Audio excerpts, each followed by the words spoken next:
Everybody's experience is different. The numbness will be what it is. You have to go with that. It's about you asking yourself, and where you're at right now, in every given moment, you have to kind of refocus. It's a little bit like being on an ocean at sea and not quite knowing what the weather is going to be. And every moment you just have to check in with where you are at and what you're frightened of. And one of the most important things, and this is something I'm very passionate talking about, is grief is a really interesting thing. We think that grief is about death and after.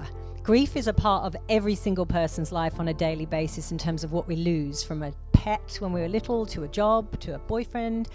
But what you're in right now is you're determined that you're going to be okay, right? You're focused. It's going to come a certain way.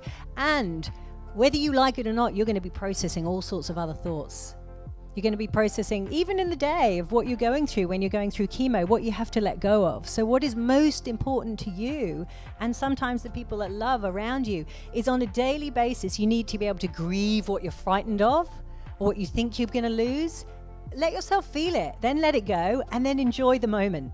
We don't use grief as a tool, so my invitation to you is to watch the documentary, but to also don't suppress what you're frightened of. Feel it, let it go, and then do what you can to enjoy being in the moment of now. Because you're like a rare, magical animal, right? That none of you, maybe some of you have experienced, some of you will experience, but you're in this amazing place which no one can really understand. It's like heaven and hell, right?